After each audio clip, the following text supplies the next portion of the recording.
नमस्ते मेरे प्यारे भाई, कैसे हैं आप सभी लोग। जय हिंद। सिलेक्शन लेके रहेंगे इस जज्बे के साथ, इस जोश के साथ। अपने दिन का हर एक पल बिताया करो मेरे दोस्त, और मेहनत करो, इतनी मेहनत करो कि सिलेक्शन भागता हुआ आपके पास आए। मैं आपकी सेवा में दोबारा से हाजिर हूं मेरे प्यारे भाई।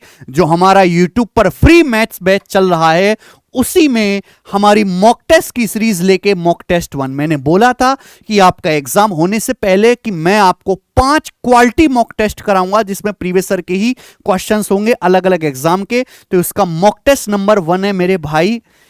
शुरू से लेके आखिर तक देखिएगा मेरे दोस्त। बहुत अच्छे अच्छे सवाल आपको यहां पे करोगे, बहुत नए तरीके सीखोगे, आपकी सोचने की क्षमता बढ़ेगी मेरे दोस्त। और आपको पेपर कैसे अटेम्प्ट करना है, मैथ्स का सेक्शन कैसे टैकल करना है, आप जरूर सीखोगे भाई। ठीक है दोस्त, पीडीएफ तो मैं अपने टेलीग्राम चैनल पे डलवाई दूंगा, तो सब बच्चे टेलीग्राम चैनल जरूर ज्वाइन कर लीजिए। शुरू करते हैं मेरे दोस्त। आगे बढ़ने से पहले स्वतंत्रता दिवस के इस मौके पर जो हमारी कैरविल एप्लीकेशन पर रिकॉर्डेड क्लासेस होती हैं, वीओडी बैच, पहली बार हमने उसकी फीस को बहुत कम कर दिया है। अब भारत में हर बच्चे के लिए जो भी मैथ्स पढ़ना चाहता है, जो जल्दी सिलेबस खत्म करना चाहता है कि रिकॉर्डेड क्लास से फटाफट में अर्थमेटिक एडवांस वाला सेक्शन निपटा दूं, मात्र 699 रुपए की फीस में 1 महीने से भी सस्ते रिचार्ज में आपको बैच मिल जाएगा, वो भी 2 साल की वैलिडिटी के साथ। 2 साल तक मैं आपके मोबाइल फोन में रहूंगा, आप जब चाहो क्लिक करो, मैं हाजिर हो जाऊंगा आपको मैथ सिखाने के लिए। ठीक है, सभी क्लासेस की आपको पीडीएफ दी गई है मेरे दोस्तों। बेसिक से पढ़ाया गया कंसेप्चुअल क्लैरिटी के साथ हाई लेवल तक। ये एसएससी, सीसेट, बैंकिंग, स्टेट सभी एग्जाम के लिए बेनिफिशियल है। तो ये वन टाइम ऑफर है मेरे दोस्त। साल में जो है देश एक ही बार आजाद होता है, एक ही बार आपको मौका मिला है, तो आप इस जो है ऑफर को भुनाएं। और 699 में आपको कंप्लीट पैकेज मिल जाएगा, प्री प्लस मेंस लेवल। ऐसा नहीं कि आपको प्री के लिए कुछ अलग पढ़ना है, मेंस के लिए अलग पढ़ना है, रिवीजन के लिए कुछ अलग करना है। सब कुछ एक ही जगह आपको करने को मिलेगा मेरे दोस्त। और चाहे आपका मैथ कितना भी कमजोर क्यों ना हो, आप बहुत अच्छा स्कोर करने लगेंगे और आपको अपने अंदर सुधार महसूस होगा कि हां, मैं वाकई में गणित सीख रहा हूं, मैं कुछ कर रहा हूं। ठीक है, तो आप इस बैच को ज्वाइन कर लीजिए मेरे दोस्तों। जैसे ही आप कैरियर एप्लीकेशन पर जाओगे, बैच लेंगे, तो आपको सारी क्लासेस तुरंत एक्टिवेट हो जाएंगी। ओके, चलिए अब शुरू करते हैं मेरे दोस्त। सवाल नंबर 1 आपके सामने आएगा, जो कि सीपीयू 2024 के एग्जाम का है। मैंने हर सवाल के नीचे उसका सोर्स भी लिखा है कि यह क्वेश्चन मैंने किस एग्जाम से लिया है। पहला सवाल बेईमान दुकानदार का। एक व्यापारी 32% लाभ पर दालें बेचता है। एक व्यापारी 32% लाभ पर दाल बेचता है और वास्तविक माप से एक्चुअल वजन से 20% कम वजन का उपयोग करता है। उसका लाभ परसेंट ज्ञात कीजिए। देखिए, जब भी डिसऑनेस्ट शॉपकीपर का सवाल आए, बेस्ट मेथड है रेशियो। रेशियो आना चाहिए मेरे दोस्तों। एक व्यापारी 32% लाभ पर दाल बेचता है, इसका मतलब यह है कि 100 रुपए की दाल 32% लाभ कमा के, यानी कि 32 ज्यादा 132 में बेचता है। एक्चुअल वजन से 20% कम वजन देता है मेरे दोस्त वो। यानी कि ग्राहक मांगता है कि लाला जी मुझे 100 ग्राम दाल दे दो, तो आप 100 ग्राम नहीं देते, 100 ग्राम से 20% कम देते हो, 80 ग्राम ही दाल देते हो। यानी कि आप 80 ग्राम दाल देके 100 ग्राम दाल का पैसा ले रहे हो।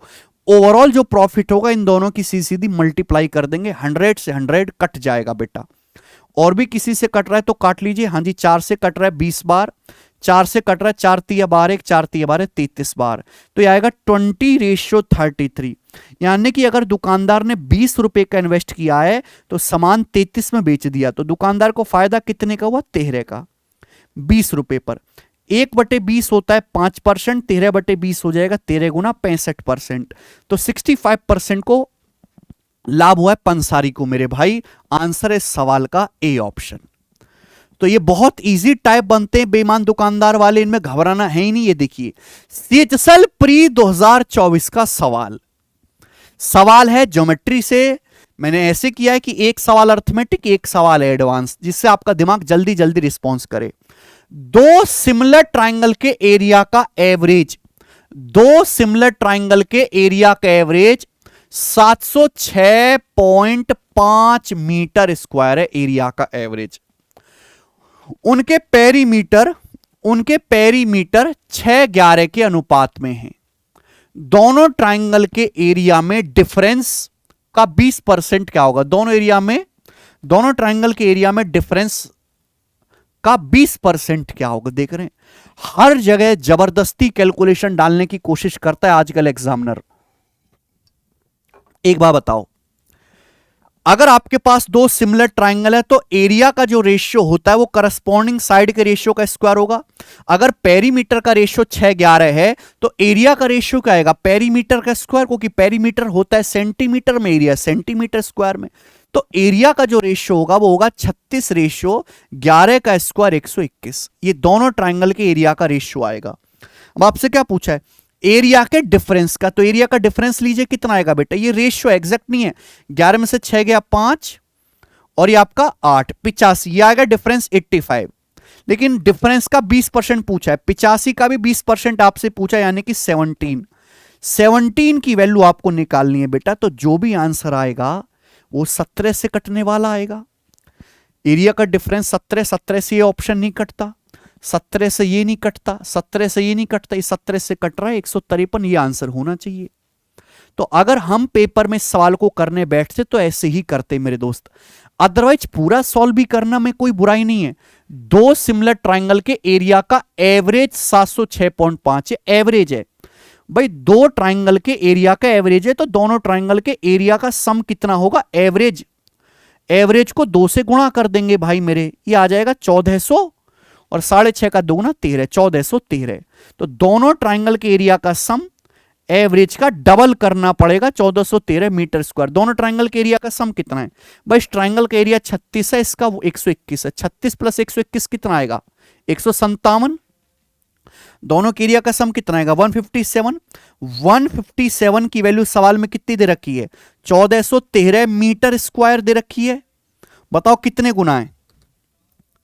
15 निम्मा 135, 1350 और 63, 1413, यानी कि पूरा का पूरा 9 गुना है, 9 टाइम्स।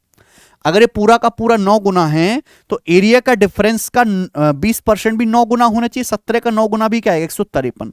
तो 153 मीटर स्क्वायर एरिया के डिफरेंस का 20% आ जाएगा। ठीक है भाई, समझ में आई आपको मेरी बात? ऑप्शन नंबर यहां से सी सही है। बेहतरीन सवाल था, CHSL का लेटेस्ट।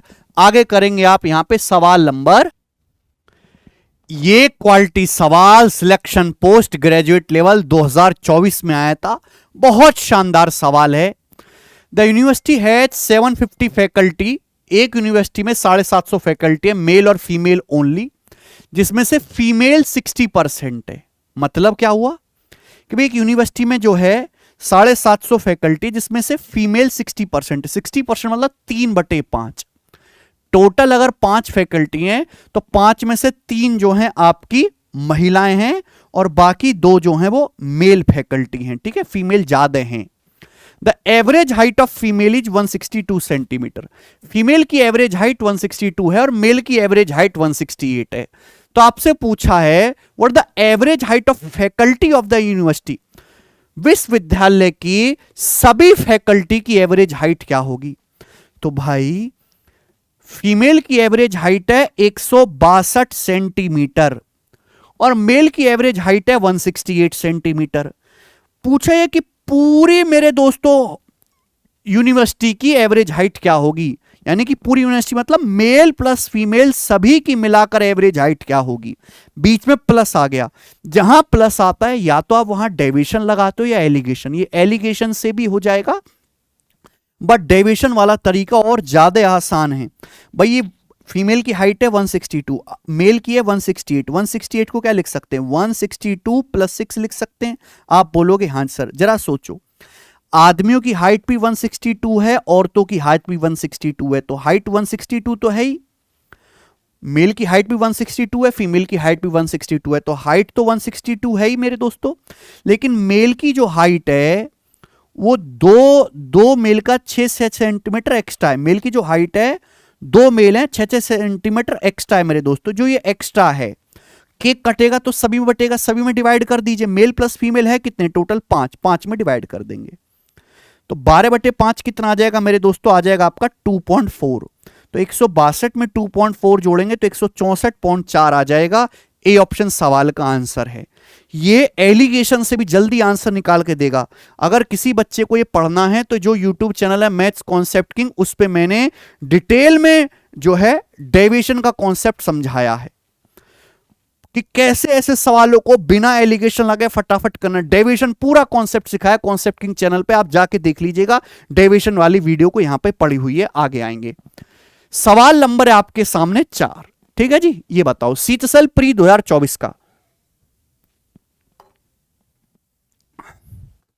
जी, ये सवाल मेरे दोस्तों कई शिफ्ट्स में आया था। ये वाला सवाल मुझे बताओ इसका क्या आंसर है। ट्रिपेजम एबीसीडी में एबीडीसी के पैरेलल है, एबी बड़ा है डीसी से, एसी बीडी ऊपर काटते हैं, एओ ओबी ओसी ओडी की लंबाई दी है, एक्स के 2 मान x1 x2 हैं, ये आपसे पूछा है। तो भाई आप ऐसे समझो कि ये आपका एक ट्रिपेजियम है, इस तरीके से ट्रिपेजियम, ये समझिए आप इस तरीके से ट्रिपेजियम है, ट्रिपेजियम। भाई सीटसेल के पेपर में सवाल आया 2 शिफ्ट में, तुम्हें पसंद हो या ना पसंद हो करना पड़ेगा, करना पड़ेगा। ट्रेपेजियम में एबीडीसी के पैरेलल है, अगर सिलेक्शन चाहिए तो ऐसे लेवल के सवाल करने पड़ेंगे, कोई मेंस का नहीं है ये। एबी बड़ी है सीडी छोटी है, ये दोनों पैरेलल हैं। अब दोनों डायगोनल जो है एक दूसरे को काटते हैं पॉइंट ओ पर, तो ये डायगोनल एसी हो गया, ये डायगोनल बीडी हो गया, ये दोनों एक दूसरे को यहां काटते हैं मेरे दोस्तों पॉइंट ओ पर। अब एओ ओबी ओसी ओडी सभी की लंबाई दी है।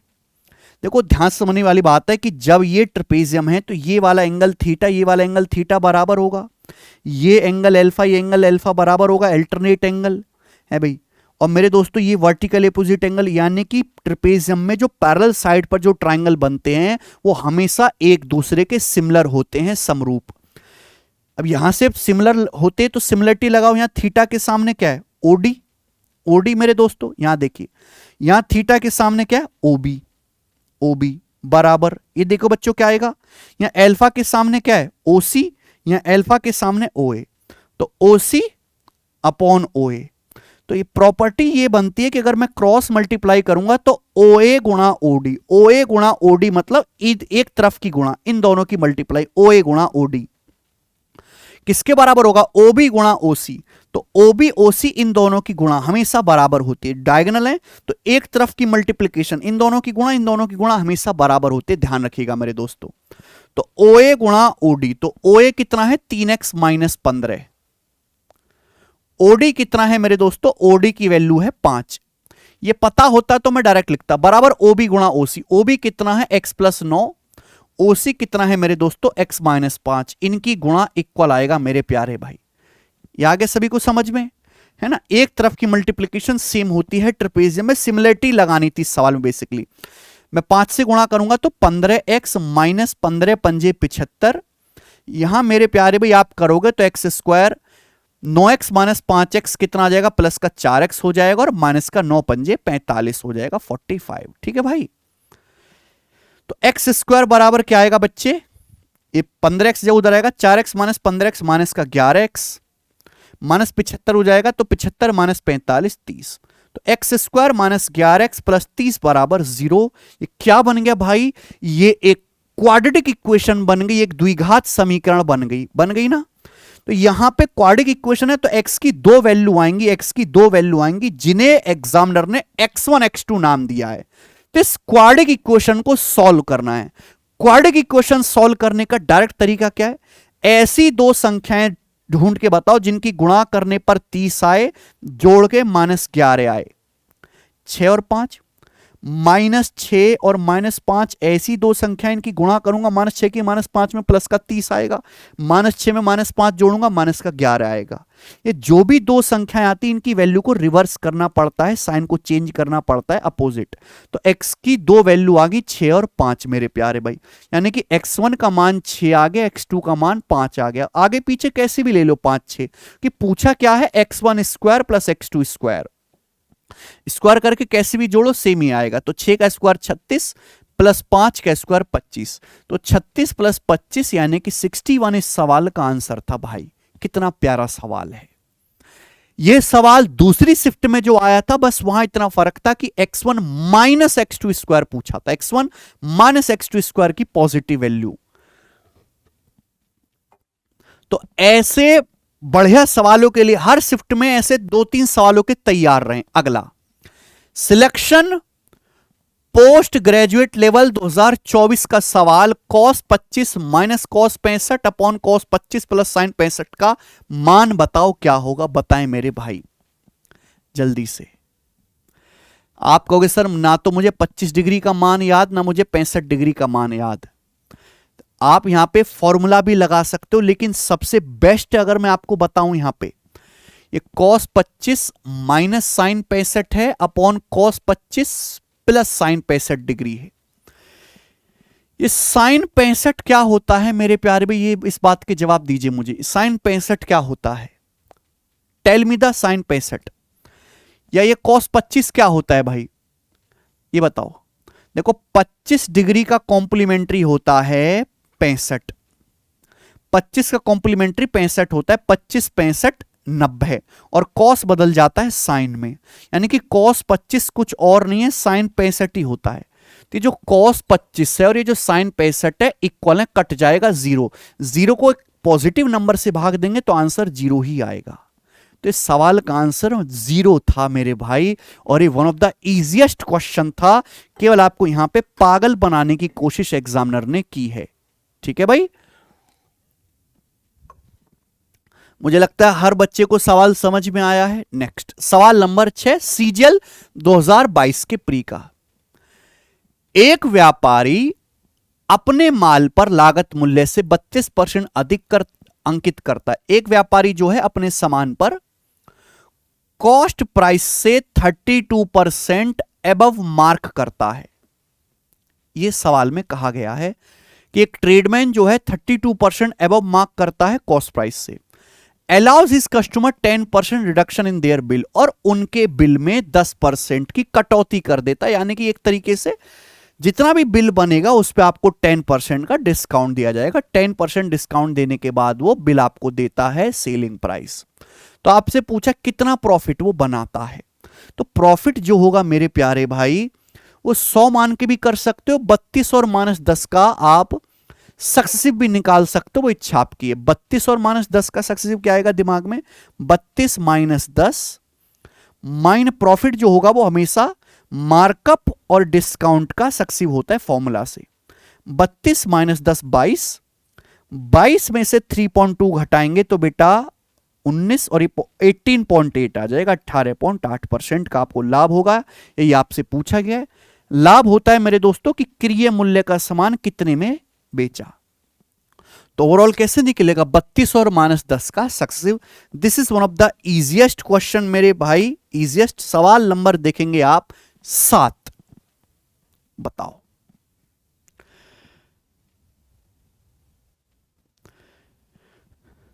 प्रत्येक 7 इकाई त्रिज्या वाले दो वृत्त इस प्रकार प्रतिच्छेद करते हैं कि उभयनिष्ठ जीवा की लंबाई 7 इकाई है। वर्ग इकाइयों में उभयनिष्ठ क्षेत्रफल क्या होगा? बेटे ये बहुत अच्छा सवाल है, ये भी 2-3 बार आया था। एक देखो एग्जामिनर जब नया सवाल बनाता है तो जब तक जी भर के पूछ नहीं लेता, वो अलग अलग शिफ्ट्स में डालता रहता है। तो ऐसे शानदार शानदार सवाल मैंने सॉल्व करा रखे हैं यूट्यूब चैनल पे अपने गगन प्रताप मैथ्स पे, पूरी की पूरी प्लेलिस्ट है। जितने भी एग्जाम हुए अभी तक, सीजीएल का, सीएचएसएल का, सीपीओ का, सिलेक्शन पोस्ट का, ये देखो SSC 2024 exam best question solution, बेहतरीन बेहतरीन सवालों के सॉल्यूशन करा रखे हैं। आप यहां पे देखो जितने भी एग्जाम की वीडियोस हैं सब आपको मिल जाएंगी पूरे यूट्यूब पे, और बेस्ट सवालों का सॉल्यूशन आपको कहीं नहीं मिलेगा इनके अलावा जी। देखो 2 सर्कल हैं, दोनों की रेडियस 7-7 यूनिट है। इस तरीके से काटते हैं कि कॉमन कॉर्ड की लंबाई भी 7 यूनिट है। तो ऐसा समझिए मेरे दोस्तों कि ये एक सर्कल हो गया है भाई। दूसरा कैसे बनता है? हाँ, ये एक सर्कल हो गया, बिल्कुल सेम बन गया मेरे प्यारे भाई, है ना?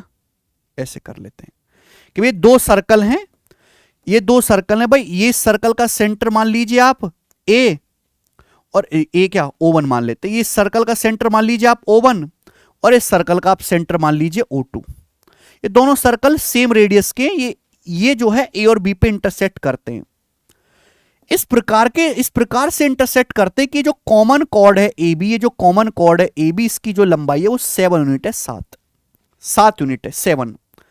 मेरे प्यारे भाई इन दोनों सर्कल की रेडियस भी 7 है, यानी कि आप यहां से मिलाएंगे, ये रेडियस होगी सेंटर से सरकमफेरेंस की डिस्टेंस, ये भी 7 है, ये भी 7 है, तो 7 7 7, ये रेडियस 7 है, ये भी अलग कलर से लिख देते हैं, है भाई, ये रेडियस 7 है, ये भी रेडियस 7 है, ये भी 7 है बच्चे, ये भी 7 है, और कॉमन कॉर्ड की लंबाई भी 7 है। बोला है what the common area in square unit of intersection.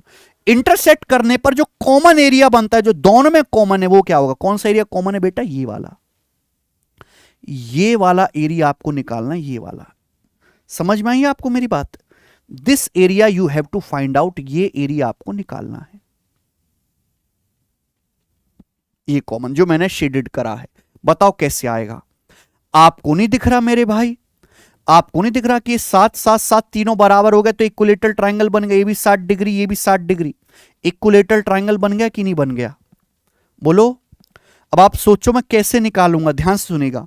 ये आपको 60 डिग्री का सेक्टर दिखाई दे रहा है, सेक्टर, ये आपको 60 डिग्री का सेक्टर दिखाई दे रहा है, ये सेक्टर दिखाई दे रहा है। अगर मैं सेक्टर में से ये इक्विलेटरल ट्रायंगल का एरिया, ये इक्विलेटरल ट्रायंगल का एरिया अगर मैं घटा दूं, इक्विलेटरल ट्रायंगल का एरिया मैं घटा दूं, ये इस इक्विलेटरल ट्रायंगल का, तो आधा बचेगा। जैसे भाई ये सेक्टर है मेरे प्यारे भाई, this is the 60 degree sector, है ना, O1 AB 60 डिग्री का सेक्टर है। अगर मैं इसमें से ये इक्विलेटरल ट्रायंगल का एरिया डिलीट कर दूं, ये इक्विलेटरल ट्रायंगल है भाई, तीनों साइड बराबर होगी, 7 7 7, ये डिलीट कर दूं, माइनस कर दूं, माइनस घटा दूं, तो ये आधा एरिया बच जाएगा, ये आधा एरिया बच जाएगा, आधा, और इसी का डबल कर दूंगा तो पूरा आ जाएगा, क्योंकि ये दोनों बराबर ही है, दोनों चार की फांक सेम है भाई। आप बोलोगे हाँ जी सर बहुत बढ़िया, मजा आ गया। सेक्टर का एरिया क्या होता है? सेक्टर का एरिया होता है पाई आर स्क्वायर थीटा बाई 360। तो यहां जो सेक्टर है इसकी रेडियस 7 है, तो पाई 7 का स्क्वायर, थीटा कितना है? सेंटर पे 60 डिग्री का एंगल है, 60 डिग्री बाई 360 डिग्री आ गया। 60 से 360 6 बार कट जाएगा, 1/6।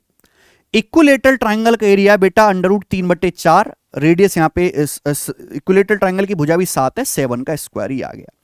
तो ये हाफ, ये एरिया आया आधा, तो पूरा कॉमन एरिया क्या आएगा मेरे दोस्तों? पूरा कॉमन एरिया आ जाएगा इसका डबल, इसका आपको दुगुना करना है, दैट्स इट।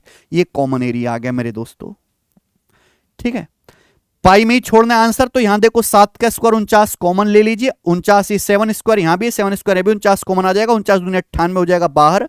अंदर क्या बचेगा ब्रैकेट में? पाई/6 बचेगा, है बेटे। ये कितना बचेगा? तो ये √3/4 हो जाएगा।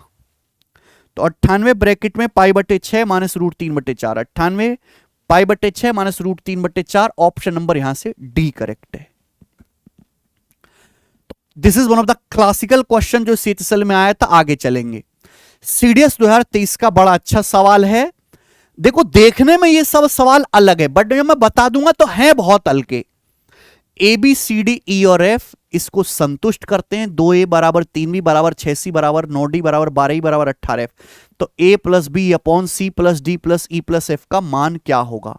भाई मेरे पहले तो एक बात देखो कि ये संतुष्ट कर रहे हैं ना, सब बराबर हैं, तो यहां से मैं ABCDEF का रेशियो नहीं निकाल सकता क्या?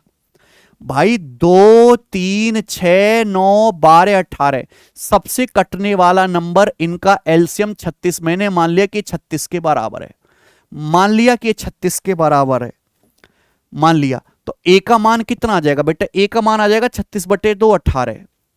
अगर 3B बराबर 36 है तो B का मान 12 है। अगर 6C बराबर 36 है तो 6, D का मान आ जाएगा 9, 12E अगर 36 है तो E आ जाएगा 3, अगर 18F 36 है तो F का मान आ जाएगा 2। ये ABCDEF का रेशियो आ गया। और आपसे सवाल में ये रेशियो ही तो पूछा एक तरीके से, केवल वैल्यू रखनी है। A प्लस बी क्या है? A plus B 18 12 30, 18 12 30 A plus B. C plus D plus E plus F क्या है? C plus D plus E plus F 6 4 10 3 13 2 15, तो 30/15 इस सवाल का आंसर आ गया बेटा 2 इसका आंसर था, जो कि मेरा बी ऑप्शन बन गया है भाई। लग तो रहा था कि इसने ना जाने क्या पूछ लिया, और जब करने बैठे तो सबसे झंडू सवाल यही निकला। आगे आ जाते हैं। अब हम करेंगे इंटेलिजेंस ब्यूरो का बेहतरीन सवाल टाइम एंड वर्क चैप्टर से। बताओ, ए और बी मिलकर किसी काम को 54 दिन में पूरा कर सकते हैं। ए और बी मिलकर 54 दिन में काम कर सकते हैं, ठीक है, 54 दिन में काम कर लेंगे। वे 12 दिन तक साथ काम करते हैं, 12 दिन तक। यह लाइन बड़ी खतरनाक है। बचे काम को एबीसी मिलकर 28 दिन में करते हैं। बचे काम को यहां तक करते हैं। पहले ध्यान से सुनेगा, दो लोग ए और बी हैं भाई, दो लोग ए और बी हैं, दो लोग हैं ए और बी। वो मिलकर किसी काम को मेरे दोस्तों 54 दिन में पूरा कर सकते हैं। 54 दिन में ए और बी ने 12 दिन तक काम किया, 12 दिन तक। तो ए और बी के कितने दिन का काम बाकी है? हम हमेशा बचे काम पे ध्यान देंगे, शेष काम पे, हमेशा रिमेनिंग काम पे ध्यान दो। ए और बी किसी काम को 54 दिन में कर सकते, 12 दिन तक साथ में काम करते। तो 54 में से 12 दिन काम कर दिया, तो ए और बी के 42 दिन का काम बाकी है।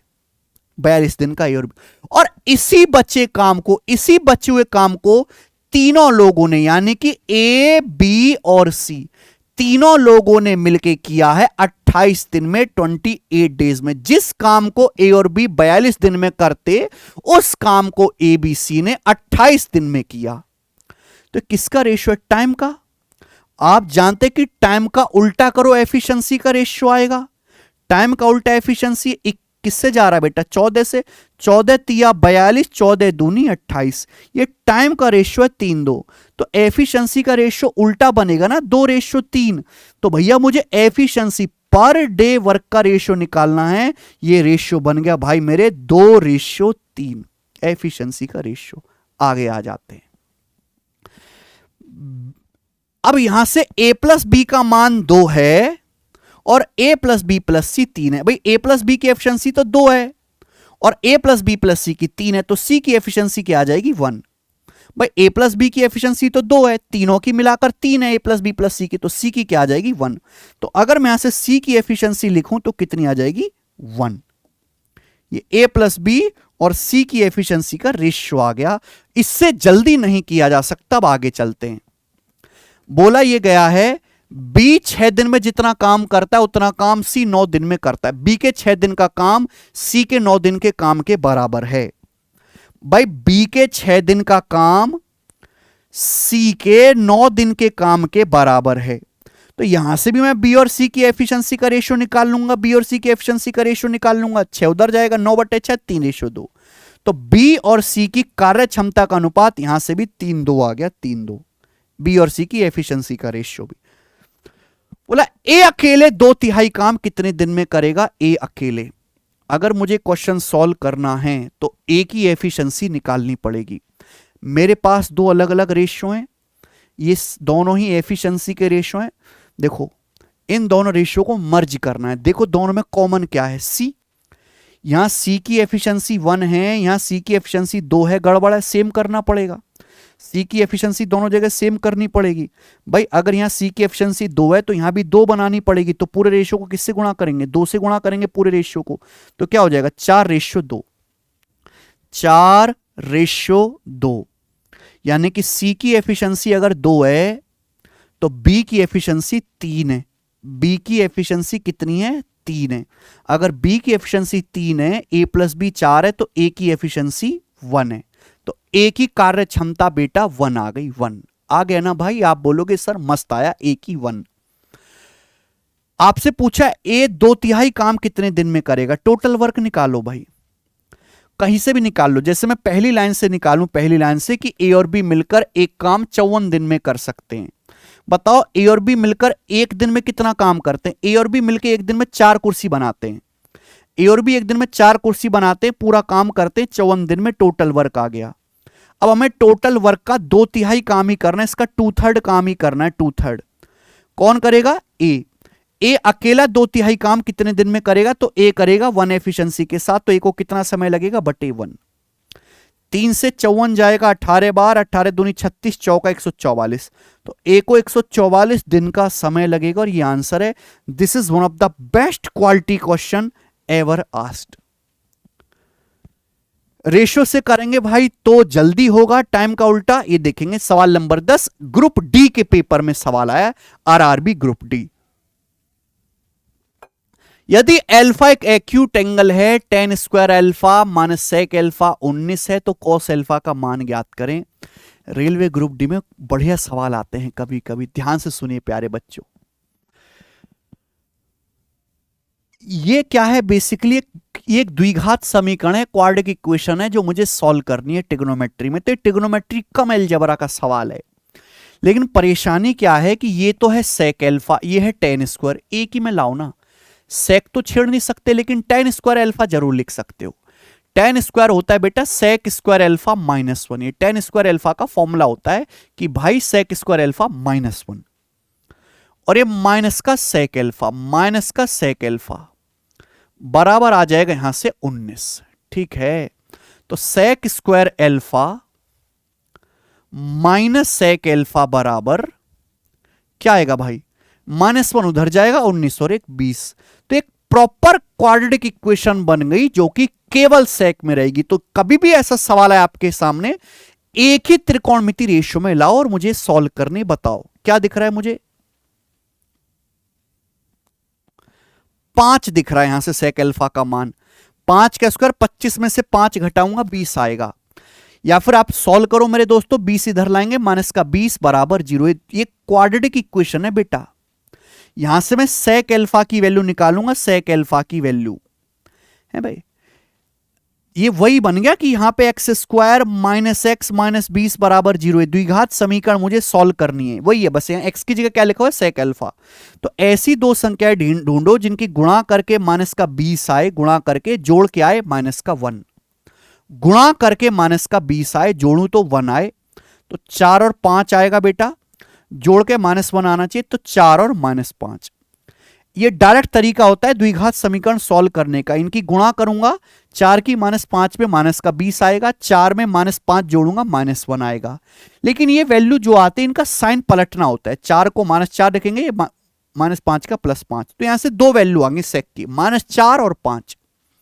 देखो -4 तो हो ही नहीं सकता, क्योंकि अल्फा एक्यूट एंगल है 90 डिग्री से छोटा। अगर अल्फा 90 डिग्री से छोटा है पहले क्वाड्रेंट में, तो सेक पॉजिटिव आना चाहिए। तो सेक अल्फा की ए की वैल्यू होगी 5। सेक अल्फा 5 है तो कैस अल्फा उसका उल्टा आएगा 1/5। ये इसका आंसर आ गया 1/5, जो कि मेरा बी ऑप्शन है।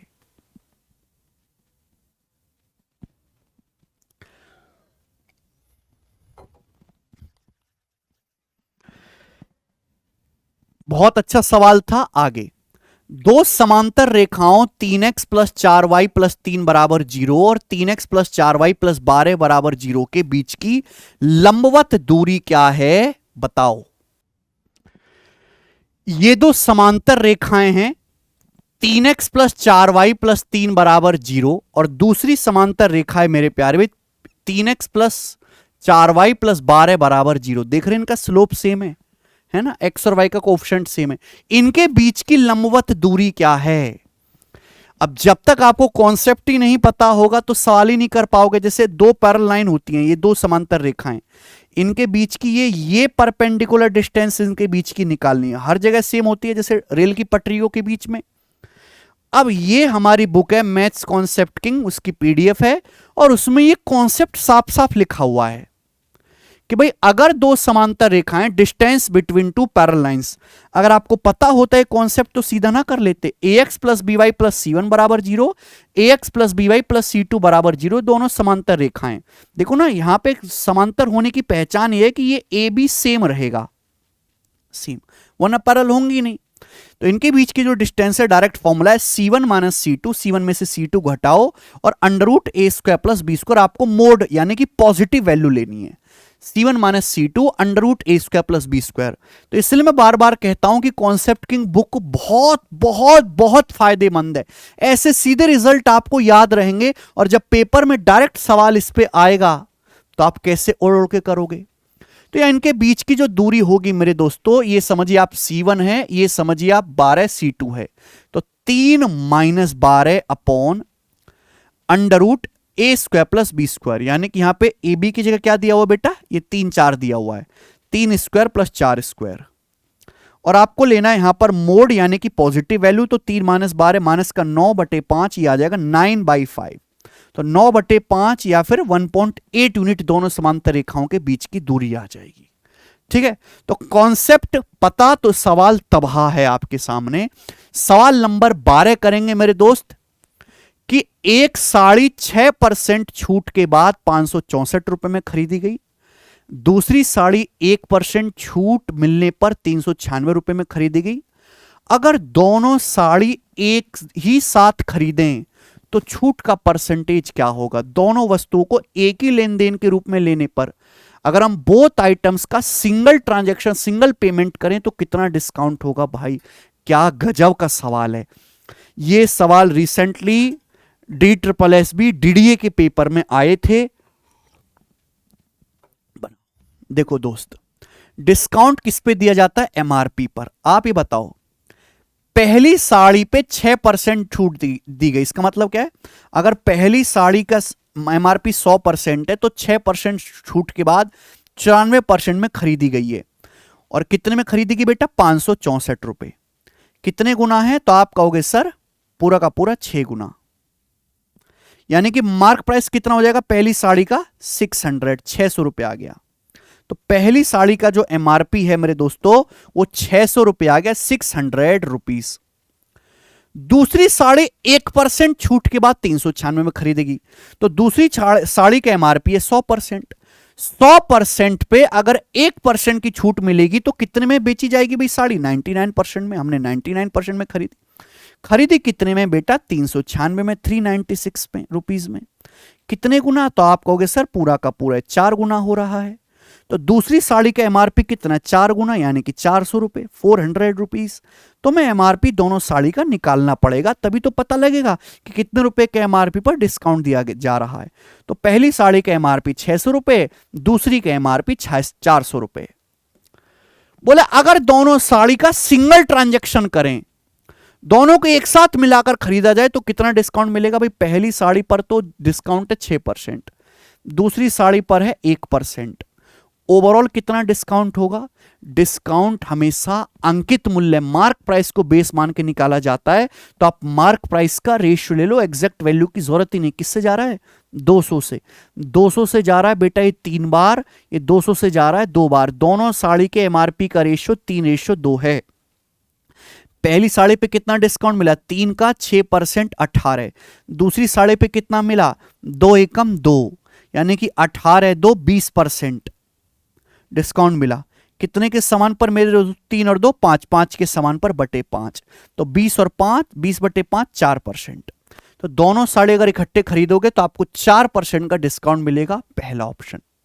आप एग्जैक्ट कैलकुलेशन भी यहां से कर सकते हो, बट ये और भी आसान है भाई, कोई बुराई तो है नहीं इसमें, जल्दी हो रहा है।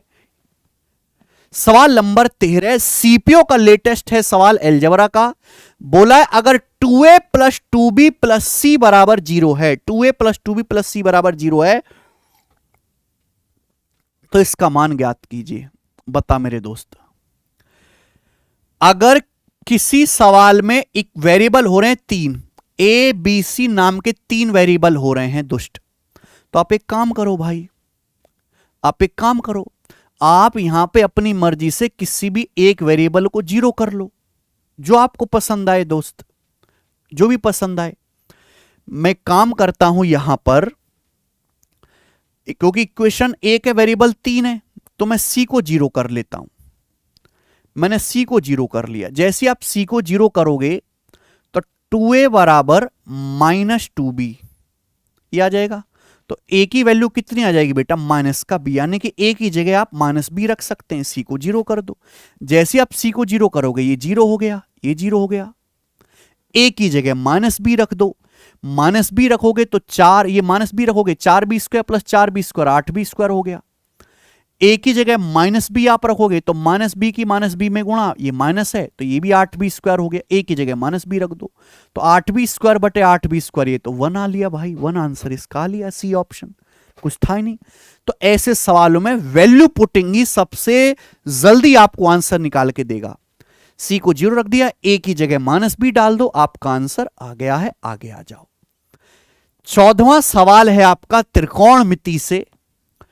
Cot A into cos A upon cot A plus cos A की वैल्यू क्या होगी बताओ। कॉट कॉस, आप बेसिक से बेटा यहां पे वैल्यू पुटिंग रख के देख सकते हैं, लेकिन कॉट और कॉस में मेरे दोस्तों ये सवाल नहीं, ये तो एक फॉर्मूला है। क्या आपको कॉट और कॉस में फॉर्मूला नहीं पता कि कॉट स्क्वायर ए, ध्यान सुनिएगा, कॉट स्क्वायर ए माइनस कॉस स्क्वायर ए बराबर कॉट स्क्वायर ए माइनस कॉस स्क्वायर ए बराबर कॉट स्क्वायर ए इंटू कॉस स्क्वायर ए। ये फॉर्मूला पता है कि नहीं पता है मेरे भाई आपको? पहली बात तो अगर नहीं पता है तो इसका स्क्रीनशॉट लो, याद करो भाई। मेरे सेम फॉर्मूला टेन साइन में भी होता है। पूरा यूट्यूब पे फ्री बैच जो पढ़ा रहा हूं उनमें सारी चीजें मैंने आपको ये बताई हैं कि टेन स्क्वायर ए माइनस साइन स्क्वायर ए बराबर माइनस का साइन गुणा में बदल जाता है टेन स्क्वायर ए इंटू साइन स्क्वायर ए। ये लेकिन सवाल में तो दोस्त आपसे पूछा है, आप कहोगे सर ये कैसे आएगा है भाई। तो देखो भाई, क्रॉस मल्टीप्लाई सेम करने, cot A plus cos A, ये क्या होता है A square minus B square A plus B A minus B. Cot A plus cos A into cot A minus cos A, क्या आएगा जब इन दोनों की गुणा होगी बेटा, क्या आएगा जब इन दोनों की गुणा होगी क्या आएगा? आप कहोगे सर कॉट स्क्वायर ए माइनस कॉस स्क्वायर ए आएगा। ये बताओ कॉट स्क्वायर ए माइनस कॉस स्क्वायर ए किसके बराबर होता है? कॉट स्क्वायर ए इंटू कॉस स्क्वायर ए के। तो कॉट ए गुणा कॉस ए, तो क्या होना चाहिए? ये भी कॉट ए गुणा कॉस ए, कॉट ए गुणा कॉस ए की कॉट ए गुणा कॉस ए में गुणा करेंगे तभी तो कॉट स्क्वायर ए कॉस स्क्वायर ए आएगा। यानी कि केवल क्रॉस मल्टीप्लाई सेम करनी थी। ये सवाल तो पेपर में आ चुका है। आगे टेन साइन पे आएगा, टेन साइन पे सवाल आएगा तो चूकना मत, फटाफट करके आना। तो इस सवाल का आंसर है बेटा पहला ऑप्शन। गजब का सवाल है, शानदार, उससे भी तरीका है ये मेरे दोस्त। सवाल नंबर आपके सामने अपन करेंगे 15। नंबर सिस्टम का बहुत प्यारा सा सवाल है रिमाइंडर का, जो सीजीएल 2023 की कई शिफ्ट्स में आया था। एक समस्या को हल करते समय सुहास ने गलती से एक संख्या ले ली जो ओरिजिनल संख्या से 10% कम थी। तो एक नंबर गलती से सुहास ने 10% कम ले लिया ओरिजिनल से। आगे इंग्लिश में पढ़ते हैं। He also mistakenly took a number as the divisor which is 20% less than the original divisor. उसने डिवीजर भी ओरिजिनल डिवीजर से 20% कम ले लिया। If the correct quotient of the original question, जो हमारा ओरिजिनल क्वेश्चन था उसका जो सही क्वोशिएंट था, जो सही भागफल था वो 24 था और रिमाइंडर 0 था। ये एज्यूम करते हुए कि कैलकुलेशन में कोई एरर नहीं है, तो बताओ सुहास का क्वोशिएंट कितना आया, सुहास का भागफल कितना आया। बहुत सारे बच्चे ऐसे सवाल में x मान के करने लगते हैं। देखिए ध्यान से सुनना। सुहास को मेरे प्यारे भाई एक संख्या को भाग देना है दूसरी संख्या से, लेकिन उसने क्या कर दिया मेरे दोस्तों, उसने डिवीजर जो है 20% कम ले लिया ओरिजिनल डिवीजर से। 20% की फ्रैक्शन वैल्यू क्या होती है? 20% की फ्रैक्शन वैल्यू होती है 1/5। यानी कि अगर ओरिजिनल हम 5 से भाग दे रहे थे 5 से, तो उसने क्या ले लिया मेरे दोस्तों, भाग दे दिया 4 से। डिवीजर 20% कम कर दिया। ठीक है, सवाल बोला है कि अगर ओरिजिनल क्वेश्चन का जो है क्वेश्चन 24 था, जब ओरिजिनल क्वेश्चन का जो था, जो हमारा मूल प्रश्न था, उसका सही भागफल 24 था और शेषफल 0 था मेरे दोस्त, तो आप मुझे बताओ इस हिसाब से संख्या कितनी आ जाएगी? 120 आनी चाहिए। 120 को 5 से भाग देंगे तभी तो 24 बार जाएगा, रिमाइंडर 0 आएगा। अब सुहास ने गलती से जो संख्या ले ली है वो ओरिजिनल संख्या से 10% कम कर दी है, तो सही संख्या आनी चाहिए 120। लेकिन सुहास ने तो संख्या 10% कम ले ली है। 120 का 10% होता है 12। सुहास ने 120 से 12 कम, यानी कि संख्या कितनी ले ली? 108। तो 4 को जब 108 से भाग करेंगे तो 27 बार चला जाएगा मेरे दोस्तों, रिमाइंडर कितना आएगा? 0। यानी कि अगर सुहास कैलकुलेशन में कोई एरर नहीं करेगा तो 27 उसका रिमाइंडर आना चाहिए सुहास का, और आंसर है ए ऑप्शन 27। ठीक है भाई, तो दिस इज इजीएस्ट क्वेश्चन, अगर आप यहां पे एक्स के चक्कर में ना पड़ो। सवाल नंबर 16 है अलजेब्रा का, बहुत प्यारा, कई शिफ्ट में आया है सिलेक्शन पोस्ट का। अगर भाई x प्लस वाई 12 है, एक्स वाई 6 है, तो इसका मान ज्ञात करो। नाउ लिसन, आपसे पूछा है मेरे दोस्त, हालांकि तरीके तो बहुत सारे हैं, लेकिन अगर आप यहां पे एलसीएम ले लो एक्स वाई, तो क्या हो जाएगा? ऊपर x की x में गुणा होगी एक्स स्क्वायर, y की y में गुणा होगी वाई स्क्वायर, ये x square plus y square हो जाएगा दोस्त। अब एक्स वाई तो ऑलरेडी सवाल में 6 दिया है, ये x square plus y square क्या आ जाएगा? अगर मुझे x प्लस वाई का मान पता है, मुझे एक्स वाई का मान पता है, तो आपको स्टूडेंट्स क्या जानकारी नहीं है कि x square plus y square का सीधा फॉर्मूला होता है, x square plus y square होता है मेरे भाई एक्स प्लस वाई का whole square minus 2xy। This is the formula. तो अगर यहां पे x प्लस वाई 12 है, एक्स वाई 6, तो x square plus y square क्या है, एक्स प्लस वाई का होल स्क्वायर माइनस 2xy। बताओ कितना आ जाएगा बेटा? 12 का स्क्वायर 144 को 6 से भाग करेंगे 24, 6 दूनी 12 को 6 से भाग करेंगे 2, तो 24 में से 2 घटाएंगे 22। तो भाई सवाल का आंसर तो 22 आ लिया, बी ऑप्शन। 144 में से 12 घटाएंगे 132 बटा 6 22। तो सीधा सवाल है भाई अलजेब्रा का। देखिए हर चैप्टर से मुश्किल सवाल नहीं आते हैं, एग्जामिनर का एक रूटीन पैटर्न है कि वो एक शिफ्ट में कुछ ही चैप्टर से मुश्किल सवाल डालेगा। तो त्रिकोणमिति अच्छी डाल दी, या प्रॉफिट लॉस मुश्किल डाल दी, सीएएसआई मुश्किल डाल दिया। हर चैप्टर नहीं आएगा बेटा सवाल, जो है ज्यादातर इजी टू मॉडरेट ही आते हैं। सवाल देखेंगे 2000 पीस सीजीएल का, एक सिलेंडर के बेस की रेडियस 20% बढ़ा दी जाती है, एक सिलेंडर के बेस की रेडियस 20% बढ़ा देते हैं। बोला हाइट को कितना परसेंट कम कर दें कि उसका वॉल्यूम सेम बना रहे, वॉल्यूम पहले जितना ही बना रहे। आप मुझे बताओ सिलेंडर का वॉल्यूम क्या होता है? पाई आर स्क्वायर एच, ये होता है volume, pi r square h. अब पाई तो अपने आप में कांस्टेंट है, यानी कि वॉल्यूम डायरेक्टली किसके प्रोपोर्शनल है? वॉल्यूम डिपेंड किस पे करता है? रेडियस के स्क्वायर और हाइट के प्रोडक्ट पे। अब सिलेंडर की रेडियस 20% बढ़ जाती, 20% 1/5, यानी कि अगर सिलेंडर की रेडियस अगर 5 थी तो 5 से बढ़ के 6 हो गई। तो रेडियस का स्क्वायर किस रेशियो में चेंज हुआ मेरे दोस्तों? इस रेशियो में। बोला हाइट किस परसेंटेज से बदलें, हाइट कितने परसेंट कम करें कि वॉल्यूम सेम रहे, वॉल्यूम ना बदले, वॉल्यूम पिछले पहले जितना ही बना रहे आयतन। आपने पढ़ा नहीं क्या परसेंटेज में कि अगर दो संख्याओं की गुणा सेम है, एक संख्या जिस रेशियो में चेंज होगी दूसरी रिवर्स रेशियो में। तो अगर रेडियस का स्क्वायर 5 स्क्वायर से 6 स्क्वायर हुआ है तो हाइट को उल्टे रेशियो बदलना पड़ेगा। अगर हाइट पहले 36 थी तो मुझे हाइट को 36 से 25 करना पड़ेगा। हाइट अगर 36 थी भाई तो हाइट को 36 से कितना करना पड़ेगा? 25। 36 से 25 यानी कि हाइट को कितना कम करना पड़ेगा? 11। 11 कम करना होगा बटे 36, 11/36 हाइट कम करना होगा। परसेंटेज में कितना बेटे? इंटू 100% आ जाएगा, इंटू 100%। ठीक है ना? तो किससे चला जाएगा भाई? ये 4 से चला जाएगा 25 बार, ये 4 से चला जाएगा 9 बार। तो 25 गुणा 11 आ गया जी 275। 275 को 9 से भाग देंगे तो 30 बार जाएगा, क्योंकि 30 निम्मत 270 और 5 275। तो हाइट को 30 सही 5/9% कम करना पड़ेगा। तो इस सवाल का सही आंसर मुझे सामने दिख रहा है डी। ठीक है, ये सारे कॉन्सेप्ट मैंने बता रखे हैं ऑलरेडी। अगर आप YouTube की फ्री बैच में जाओगे मेरे दोस्तों प्लेलिस्ट में, तो परसेंटेज में मैंने एक कॉन्सेप्ट आपको पढ़ाया है। इस लेवल तक तो देखो आपको तैयारी करके जानी ही पड़ेगी। मिनिमम ऐसे सवाल तो बेटा हर शिफ्ट में आते हैं। सीचसल 2024 प्री का सवाल बोला है एक सर्कल की रेडियस 48 है और आर्क की लंबाई, सर्कल के चाप की लंबाई 15 है, तो उस चाप के संगत area of the sector corresponding to arc, उस आर्क के करस्पॉन्डिंग, उस चाप के संगत त्रिज्या खंड का क्षेत्रफल। कॉन्सेप्ट आपको पता है बेटा कि भाई अगर एक सर्कल है दोस्त, सर्कल, ये सर्कल का सेंटर है O और ये मैंने इसकी 2 रेडियस खींची है। सर्कल की रेडियस है स्मॉल r। ये बेटा सर्कल का आर्क हो गया AB, ये आर्क हो गया AB, यहां से यहां तक AB। ये इस आर्क की लंबाई सपोज L है, L। तो ये सेक्टर जो बन गया मेरे दोस्तों OAB, सेक्टर का एरिया कितना होता है? आजकल बहुत ज्यादा पॉपुलर है। सीधा सीधा सवाल आता है बेटा, सेक्टर मतलब ये एरिया आपको निकालना जो मैंने शेडेड किया, दिस पोर्शन।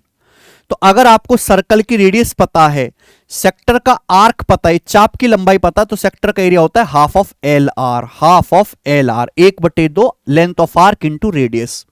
तो यहां पे एक सर्कल की मेरे दोस्तों रेडियस 48 है, उसके आर्क की लंबाई 15 है, तो ये आ जाएगा आपके त्रिज्या खंड का एरिया। 2 से 48 24 बार जाएगा, 24 गुणा 15 आ गया बेटा 360।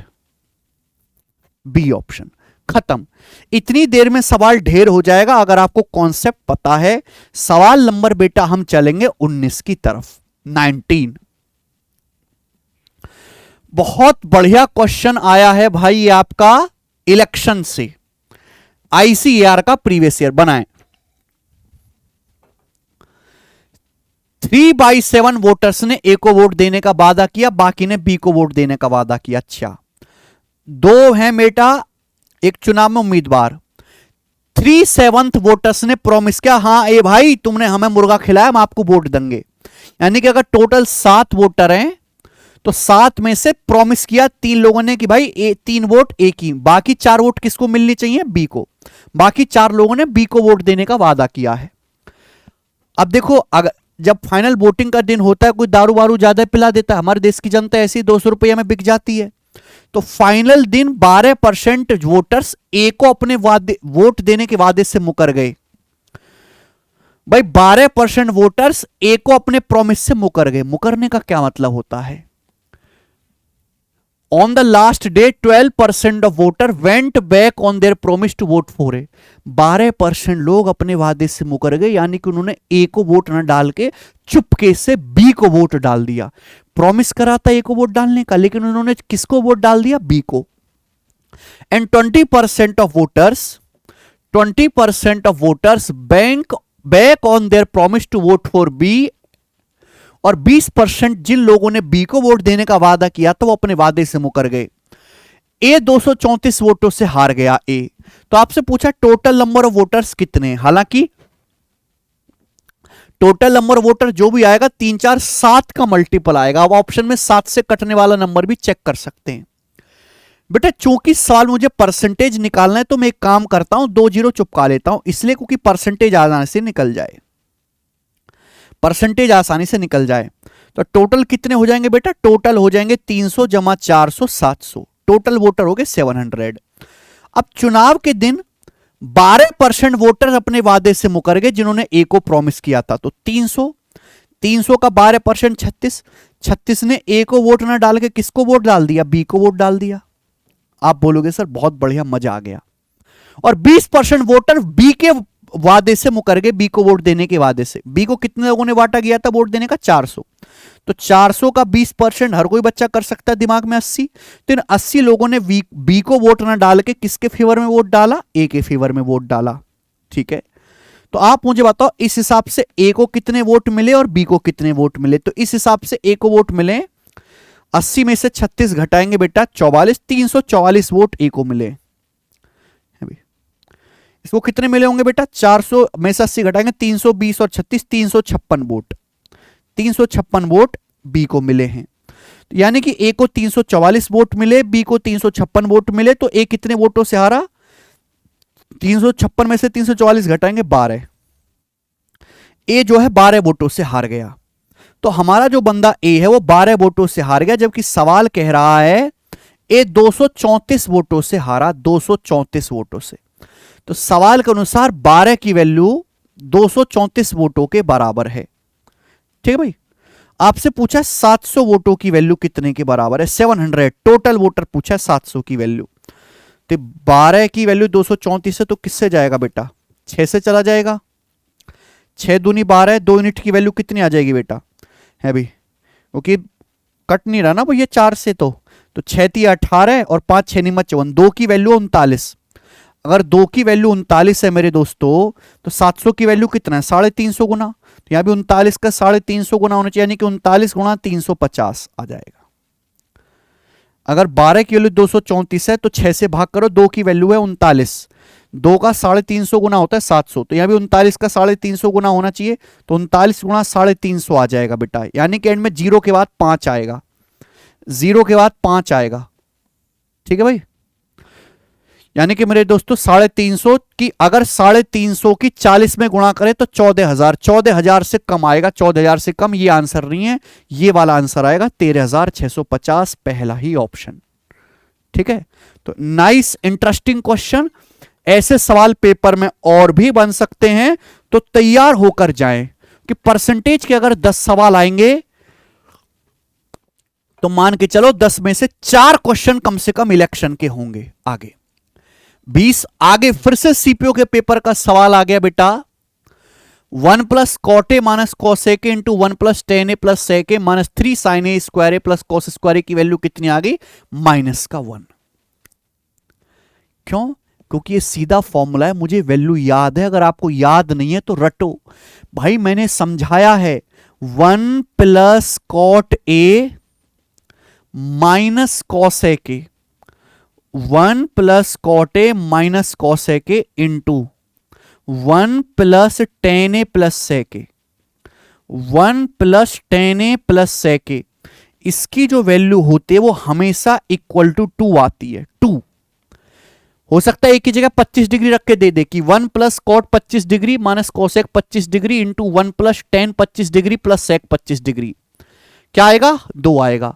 तो यानी कि ये जो पोर्शन है इसकी वैल्यू डायरेक्ट 2 है, क्योंकि सीधा फॉर्मूला है। मुझे वैल्यू पुटिंग भी नहीं करना है, मुझे याद होना चाहिए। ये याद कर लो, सीधा रिजल्ट याद कर लो, बहुत ज्यादा हेल्प मिलती है पेपर में, सीधा याद कर लीजिए। ये sine square plus cos square क्या होता है? 1 होता है। 1 तो 2 में से 3 घटाएंगे तो क्या आ जाएगा बेटा? सवाल का आंसर -1। ठीक है। यूट्यूब पे मेरे भाई हमने अपने चैनल पे ये लाइव फ्री बैच पढ़ा रहे हैं, तो त्रिकोणमिति की क्लास जाके देखो आप। ये त्रिकोणमिति की पहली क्लास, दूसरी क्लास में मैंने कॉन्सेप्ट समझाया है डिटेल में। ठीक है, तो ये क्लास आप देख लो, लगभग आपका प्री के लेवल के हर सवाल तैयार हो जाएंगे भाई। ठीक है, अच्छा सवाल है ये। आगे जी, जिन बच्चों ने स्टार्टिंग वाला पार्ट स्किप कर दिया है उनको मैं बताता चलूं कि अगर आपको मैथ्स पढ़ना है, बेसिक से पढ़ना है, हाई लेवल तक जाना है, एक ही बार में मेरे दोस्तों आपको पूरा मैथ उधेड़ना है कम प्राइस में, कि आप 2025 2026 2 साल तक पेपर दे पाओ मेरे दोस्त, तो जो हमारा कैरिबल एप्लीकेशन पर रिकॉर्डेड बैच अवेलेबल है आप उसमें एनरोल कर सकते हैं। मात्र 699 की फीस में बैच आपको मिल जाएगा। बहुत ही लिमिटेड सीट्स हैं कि ऑलरेडी 15 अगस्त पर बहुत सारे बच्चे इसमें एनरोल करा रहे हैं। 2 साल आपको वैलिडिटी मिलेगी। देखो, अर्थमेटिक प्लस एडवांस दोनों ही सेक्शन आपको मिलेंगे। इसके साथ साथ इसमें नंबर सिस्टम, प्रोबेबिलिटी, स्टैटिक्स बहुत डिटेल में मैंने पढ़ाया है। 4000 के आसपास मैंने क्वेश्चंस प्रैक्टिस कराए और 100% कॉन्सेप्ट जो मैथ में बनते हैं मैंने सब सिखाए, बहुत धीरे धीरे करके मेरे भाई। ठीक है, तो ये प्रैक्टिस बैच की तरह भी होगा, बेसिक से भी होगा और आपको मेंस लेवल तक सीखने को यहां पर मिलेगा। केवल क्लास भर देख लेने से आपका मैथ स्ट्रांग हो जाएगा, गारंटी मेरी है दोस्त। बस आपको एक चीज करनी पड़ेगी, मॉक टेस्ट। सीधा आप मॉक टेस्ट लगाइए मेरे प्यारे भाई। ठीक है, 699 ये मौका दोबारा नहीं मिलने वाला है, तो जिन बच्चों को वीओडी लेना है वो अभी जाके एनरोल कर लें भाई मेरे। ठीक है, आइए सवाल नंबर है 21 बनाओ। सिलेक्शन पोस्ट 12 बनाइए। एक पंसारी के पास 45 रुपए पर किलोग्राम के हिसाब से 15 किलो चीनी है। उसे इसमें 34.5 रुपए पर किलोग्राम की दर से कितनी चीनी मिलानी चाहिए कि मिश्रण का मूल्य 38 रुपए पर किलोग्राम हो जाए? ये तो एलिगेशन का सवाल है। This is question of allegation. एक पंसारी के पास 45 रुपए पर किलोग्राम के हिसाब से कितनी चीनी है? 15 किलोग्राम। तो 45 रुपए पर केजी वाली 15 किलो चीनी है। बोला है इस चीनी में, इसमें 34.5 रुपए पर केजी वाली 34.5 रुपए पर केजी वाली कितनी चीनी मिलानी चाहिए कि मिश्रण का दाम, मिक्सर का दाम 38 रुपए पर केजी हो जाए। मिक्सर का सीपी 38 रुपए पर केजी हो जाए, कितनी चीनी मिलानी चाहिए? तो जब भी ऐसा सवाल आए सीधा एलिगेशन लगा दो, क्वांटिटी का रेशियो आ जाएगा। 38 में से 34.5 घटाएंगे 3.5, 45 में से 38 घटाएंगे बेटा 7, ये आ गया। तो रेशियो कितना आएगा? 3.5 से 7 आ गया जी भैया, 1:2। तो 1:2 के अनुपात में मिक्स करना पड़ेगा, है ना। अगर मेरे पास 45 रुपए पर केजी वाली है, 45 रुपए पर केजी वाली 15 किलो चीनी है, एक की वैल्यू 15 केजी के बराबर है, तो 34.5 रुपए पर केजी वाली 2 यूनिट, एक की वैल्यू 15 है तो 2 की वैल्यू 30 केजी, तो 30 किलो चीनी आपको मिलानी पड़ेगी मेरे प्यारे दोस्त। ये सवाल का आंसर हो जाएगा बी ऑप्शन। निहायत ही इजी सवाल है, मान के चलिए 4-5 सवाल तो आपको ऐसे मिलेंगे जिनका लेवल बहुत ही हल्का होगा। आगे सवाल नंबर 22 है प्रॉब्लम ऑन एजिस चैप्टर से। एएलपी के पेपर का, असिस्टेंट लोको पायलट के पेपर का। 5 साल पहले एक्स की उम्र वाई से 3 गुना थी, 10 साल बाद एक्स की उम्र वाई से 2 गुनी होगी। एक्स की प्रेजेंट एज बताओ। देखो भाई ये चल रहा है प्रेजेंट, और प्रेजेंट अच्छा नहीं है भाई। क्या अच्छा हो रहा है? कोई खबर तो बढ़िया आती नहीं इसमें। 5 साल पहले, तो जब हम प्रेजेंट से 5 साल पहले जाते हैं तो बोला एक्स की उम्र वाई से 3 गुना थी, तो x age was thrice of y. X y की एज का रेशो 3:1 था, वाई की 1 थी तो एक्स की 3 थी। 10 साल बाद, प्रेजेंट से लेकिन जब हम 10 ईयर बाद जाएंगे, 10 साल बाद, वर्तमान से 10 साल बाद, एक्स की एज वाई से 2 गुनी हो जाएगी। अगर वाई की 1 है बेटा तो एक्स की एज कितनी हो जाएगी? 2। वाई की 1 है तो एक्स की कितनी हो जाएगी? 2। पूछा एक्स की प्रेजेंट एज बताओ, प्रेजेंट में एज बतानी है। देखो एक्स की जितनी एज बढ़ेगी वाई की भी उतनी एज बढ़ेगी, डिफरेंस सेम होना चाहिए भाई मेरे, है भाई।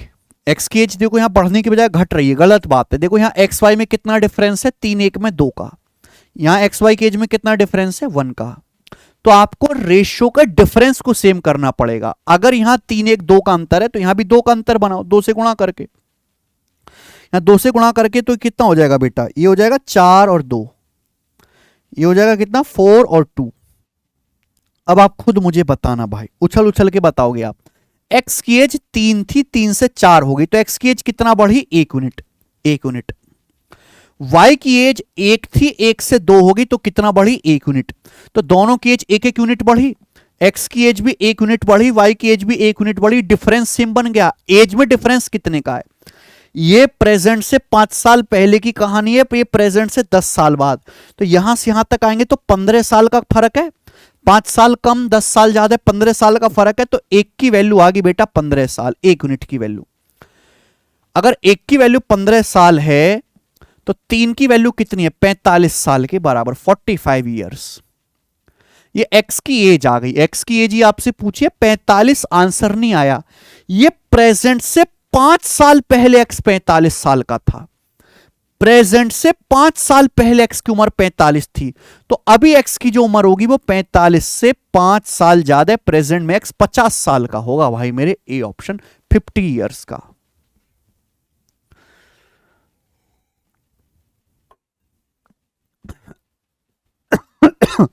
One of the quality question मेरे दोस्तों। आगे चलेंगे सीपीओ 2024 के पेपर का सवाल।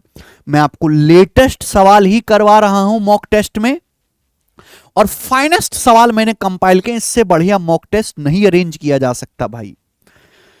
एक आदमी ने साधारण ब्याज की सेम दर पर 3 साल के लिए 29,000 रुपए, 5 साल के लिए 45,000 रुपए उधार लिए। कुल ब्याज 62,400 रुपए का दिया है, तो ब्याज की दर क्या थी? बहुत बढ़िया सवाल। सिंपल इंटरेस्ट की सेम दर पर एक आदमी ने 29,000 रुपए इन्वेस्ट किए 3 साल के लिए। अगर 29,000 रुपए 3 साल के लिए इन्वेस्ट किए तो 29 से 87 में कह सकता हूं 87,000 रुपए इन्वेस्ट किए, 27,000 रुपीज इन्वेस्ट किए 1 साल के लिए। 87,000 रुपए इन्वेस्ट किए 1 साल के लिए, मैं ये कह सकता हूं कि नहीं? एक बात सुनना, बहुत बेहतरीन तरीका बताऊंगा। मैं आपसे कहूं कि 12,000 रुपए पर 5 साल का ब्याज, या फिर मैं आपसे कहूं 60,000 रुपए पर 1 साल का ब्याज, क्या बराबर नहीं आएगा? ये 12 पंजे 60 ही तो होता है। 12,000 पर 5 साल का ब्याज 8% की दर से, 60,000 पर 1 साल का ब्याज 8% की दर से, क्या ये ब्याज बराबर नहीं है? मैं कह नहीं सकता। तो भाई अगर आपने 29,000 रुपए इन्वेस्ट किए 3 साल के लिए, तो 29,000 पे 3 साल का ब्याज, या 29 दिया 87,000 रुपए 1 साल का ब्याज बराबर है। आपने 45,000 रुपए इन्वेस्ट किए 5 साल के लिए, तो 45,000 पे 5 साल का ब्याज, या 45 पंजे 225, 2,25,000 रुपए पर 1 साल का ब्याज, 2,25,000 रुपए पर 1 साल का ब्याज बराबर है। यानी कि आपको ब्याज कितना मिलना चाहिए मेरे दोस्तों? तो ये आ जाएगा, जब मैं जोड़ूंगा 000, 7 5 12 का 2, 8 1 9, 2 11 1, 3,12,000। 3,12,000 पर मेरे प्यारे भाई 1 साल का जो ब्याज है 3,12,000 पर, वो 62,400 रुपए है। कुल ब्याज कितना मिला, कुल मतलब प्लस, कुल ब्याज कितना मिला, 62,400 का ब्याज मिला कुल ब्याज। तो 3,12,000 पर एक साल का ब्याज 62,400 रुपए। बताओ कितना, दिख नहीं रहा, 312 का दुगुना होता है 624, 20% है, 20% है, दुगुना कर रहे हैं बेटा। अगर 20% निकालोगे तो 312 का दुगुना हो जाएगा 624, और ये परसेंटेज से 2 जीरो कट जाएंगे बेटा। 20% यानी कि ब्याज की दर कितने, 20%। कुछ है ही नहीं सवाल में, सवालों में कोई दम नहीं होता, बस आपकी अप्रोच ठीक हो, अप्रोच सही होनी चाहिए। दे फॉर्मूला बेटा वो जमाने बीत के जब आप फॉर्मूला लगा के करते थे। आज आपको फास्ट होना पड़ेगा क्योंकि समय बहुत कम होता है पेपर में। सवाल है अगला मेंसुरेशन का, सेचसल 2024 के प्री में आया है। बोला है यदि किसी गोले की रेडियस 3.5 सेंटीमीटर बढ़ा देते हैं तो उसका सरफेस एरिया 550 सेंटीमीटर स्क्वायर बढ़ जाता है। गोले की ओरिजिनल रेडियस क्या है, बढ़िया। जैसे एक बात बताओ, मैंने मान लिया कि एक गोला है, उसकी ओरिजिनल रेडियस r है, यही आपको निकालना है। तो अगर आपके पास एक गोला या फिर स्फीयर है तो उसका टोटल सरफेस एरिया क्या होगा, 4 पाई r स्क्वायर, ये टोटल सरफेस एरिया होगा, है भाई। हमने रेडियस 3.5 सेंटीमीटर बढ़ा दी, यानी कि अगर रेडियस पहले r थी तो हमने रेडियस 3.5 बढ़ा दी, हमने रेडियस r से बढ़ा के कितनी कर दी, r प्लस 3.5 कर दी, r प्लस 3.5 ये कर दी बेटा। बोलो सरफेस एरिया कितना बढ़ जाएगा बेटा, सरफेस एरिया होता है 4, अगर यानी कि पहले सरफेस एरिया कितना था 4 पाई कैपिटल R स्क्वायर, अब सरफेस एरिया कितना हो गया 4 पाई R प्लस 3.5 का स्क्वायर, ये फॉर्मूला है। सरफेस एरिया कितना बढ़ गया मेरे दोस्तों, 550 सेंटीमीटर स्क्वायर, इनका डिफरेंस ही 550 है। मजे की बात है कि यहां से 4 कॉमन आ जाएगा बेटा, पाई कॉमन आ जाएगा 22/7। ओके, अभी बताओ मैं डायरेक्ट लिखूंगा, ये r प्लस 3.5 स्क्वायर में से r स्क्वायर घटाएंगे क्या आएगा। तो आपको नहीं पता कि a square minus B square का फॉर्मूला होता है a minus B into A plus B. r plus 3.5 में से r घटाएंगे 3.5 आएगा, a minus B into A plus B. r plus 3.5 में r जोड़ेंगे तो 2r प्लस 3.5 आएगा, 2r प्लस 3.5 ही आ गया बेटा।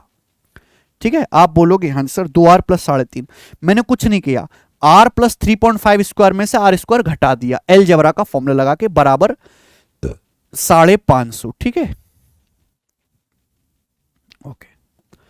तो 22 से मेरे दोस्तों ध्यान से जल्दी से काट लेंगे, ये 3.5 से तो 7 2 बार कट ही जाएगा, अरे 3.5 से 7 2 बार कट ही जाएगा, और 2 से आपका जो है 4 2 बार कट ही जाएगा।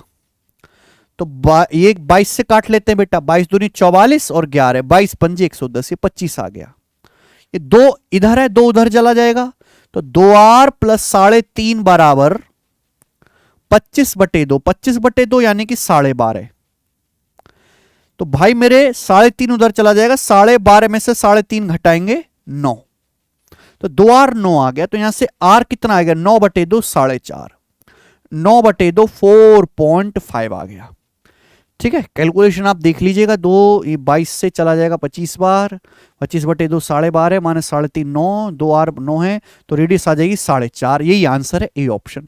तो इस सवाल में कोई भी मुश्किल नहीं थी, बस आपको हल्की कैलकुलेशन ही करनी थी।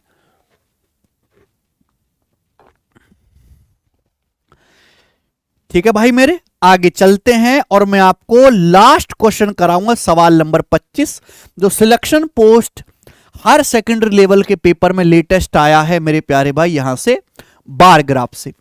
The following bar graph shows the failure rate in 1000 for different electric component. Electric component है picture, tube, signal device, capacitor, इनके फेलियर रेट को बताता है मेरे दोस्तों, थाउजेंड्स में कितनी फेलियर होती हैं। तो आपसे पूछा है सवाल में, how many times is the failure rate of hybrid micro circuit. Hybrid micro circuit, hybrid micro circuit का फेलियर रेट, ये हाइब्रिड माइक्रो सर्किट, इनका फेलियर रेट कितना है 40, compare to the signal device. Signal device किधर है भाई, ये रहा सिग्नल डिवाइस 16। तो पूछा हाइब्रिड माइक्रो सर्किट्स का फेलियर रेट सिग्नल डिवाइस के फेलियर रेट के कंपेयर में कितना है, कितने गुना है। तो बताओ 16 से 40 कितने गुना है, तो कोई अंधा भी कह दे 2.5 गुना है। 25 गुणा 16 400 होता है, 16 गुणा 2.5 40, तो 2.5 गुना, और ये आंसर आ जाएगा मेरा। तो बी ऑप्शन ही ठीक लग गया मुझे। तो this is one of the easiest question of this mock test, और इसी के साथ आपका मॉक टेस्ट मेरे प्यारे भाई खत्म होता है, जो मैंने आपको पहला करवाया। इसको मैं रेटिंग दूंगा, this was moderate mock test. अगर आप मेरे दोस्तों आउट ऑफ 25 22 क्वेश्चंस, 22 23 24 या पूरे 25 कर पाते तो आप एक अच्छे स्टूडेंट है और आप सिलेक्शन की राह पर हैं। आपको इस मॉक टेस्ट में सवालों का लेवल कैसा लगा, सॉल्यूशन कैसा लगा, क्वालिटी कैसी लगी, वो मुझे कमेंट्स में जरूर बताएं मेरे प्यारे भाई, ठीक है। और दूसरे मॉक टेस्ट की वीडियो का इंतजार करें, बहुत जल्द आएगी। लेकिन आपको कॉन्सेप्ट सीखने के लिए किसी चीज समय का, किसी टीचर का, किसी सोशल मीडिया का इंतजार नहीं करना। सब जगह जो है सारे कॉन्सेप्ट मैंने एक जगह लिखी दिए, मैथ्स कॉन्सेप्ट किंग बुक पर, जो बेस्ट सेलर है अपने आप में। अमेजन फ्लिपकार्ट पर आपको बड़ी आसानी से मिल जाएगी। तो यहां से आप अपने कॉन्सेप्ट को मजबूत करें मेरे दोस्त। उतना ही लिखा गया है और उतना ही आपको जानना है जितना आपको एग्जाम क्लियर करने के लिए काफी है, ठीक है। बहुत बहुत धन्यवाद इस वीडियो को देखने के लिए मेरे प्यारे भाई, बाय।